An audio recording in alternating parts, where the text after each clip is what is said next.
चलिए, आज बात करते हैं बेंगलुरु के एक ऐसे केस की जिसकी शुरुआत तो हुई एक रोमांटिक प्रपोजल से, लेकिन जिसका अंत एक बेहद खौफनाक हत्या में हुआ। ये एक ऐसी कहानी है जो हमें इंसानी रिश्तों की उलझी हुई परतों के बारे में सोचने पर मजबूर कर देती है। तो हुआ क्या था? चलिए इस मामले की उन शुरुआती डिटेल्स को देखते हैं जिसने पहली बार में पुलिस को भी चक्कर में डाल दिया था। कहानी की शुरुआत ही एक बहुत अजीब दावे से हुई। सोचिए, जांच के दौरान ये डिटेल सामने आई। ये वाकई हैरान करने वाली बात है। एक ऐसा लम्हा जिसे रोमांटिक होना चाहिए था, वो अचानक इतना भयानक कैसे बन गया? यही इस मामले का सबसे पहला और बड़ा सवाल था। और यहीं पर आकर यह केस और भी ज्यादा उलझ जाता है। पुलिस को जो पहली खबर मिली वो थी सुसाइड की। तो क्या यह सच था? क्योंकि पहली नज़र में कहानी और सच्चाई के बीच एक बहुत बड़ा फासला नजर आ रहा था। इस पूरी कहानी के बीच में है दो लोग, 27 साल के किरण और प्रेमा। दोनों एक प्राइवेट टेलीकॉम फर्म में काम करते थे। एक दूसरे को 4 साल से ज्यादा से जानते थे और करीब 2 साल से एक रिश्ते में थे। तो पुलिस को सबसे पहले क्या बताया गया? आइए उस पहली कहानी पर एक नजर डालते हैं जो जांचकर्ताओं को सुनाई गई थी।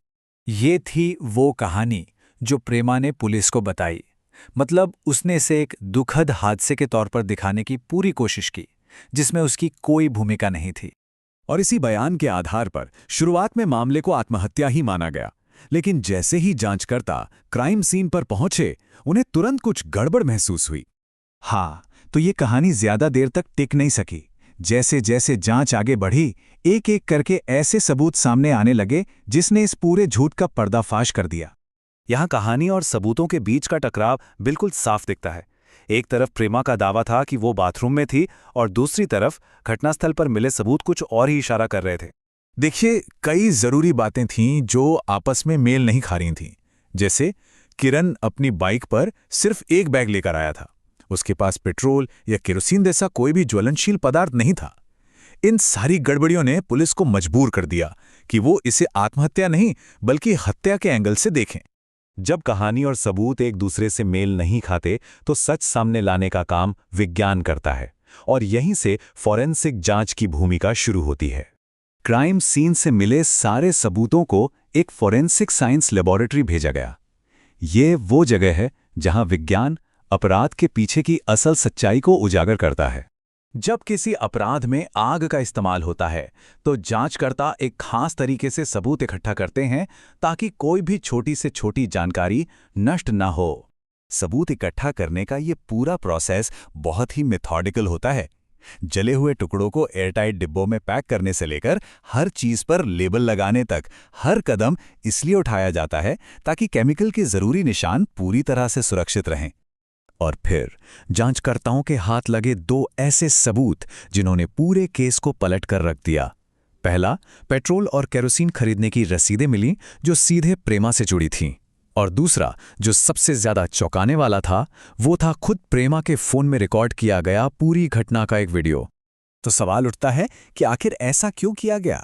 पुलिस के मुताबिक आरोपी इस बात से परेशान थी कि किरण उससे शादी नहीं करना चाहता था और धीरे धीरे रिश्ते से दूर जा रहा था।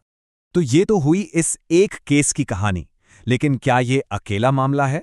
आइए देखें कि बेंगलुरु जैसे बड़े शहर में इस तरह के अपराधों का क्या पैटर्न है। इस तरह के मामलों को अक्सर क्राइम ऑफ पैशन कहा जाता है। मतलब ऐसा अपराध जो किसी तीव्र भावना जैसे गुस्सा या जलन के आवेग में किया जाता है, और यही चीज पुलिस के लिए एक बहुत बड़ी चुनौती बन जाती है। शहर पुलिस के आंकड़े एक दिलचस्प तस्वीर दिखाते हैं। देखिए, शहर की आबादी तो बढ़ रही है, लेकिन पिछले 3 सालों में हत्याओं की संख्या लगभग एक जैसी रही है, करीब 200 के आसपास। पुलिस ने गश्त बढ़ाकर और टेक्नोलॉजी का इस्तेमाल करके स्ट्रीट क्राइम यानी सड़क पर होने वाले अपराधों को तो कम कर लिया है, लेकिन व्यक्तिगत वजहों से होने वाली हत्याओं का अंदाजा लगाना या उन्हें रोकना बहुत बहुत मुश्किल काम है। जैसा कि एक सीनियर पुलिस अधिकारी ने बताया है, स्ट्रीट क्राइम और इस तरह की भावनात्मक हिंसा में एक बुनियादी फर्क है। एक को रोका जा सकता है, लेकिन दूसरे का अनुमान लगाना लगभग नामुमकिन है। आखिर में ये मामला हमें एक बहुत बड़े और मुश्किल सवाल के साथ छोड़ जाता है। निगरानी और विज्ञान के इस दौर में क्या हम इंसानी भावनाओं के आवेग में होने वाले ऐसे अपराधों को कभी सच में रोक पाएंगे? ये एक ऐसा सवाल है जिसका जवाब शायद कभी नहीं मिलेगा।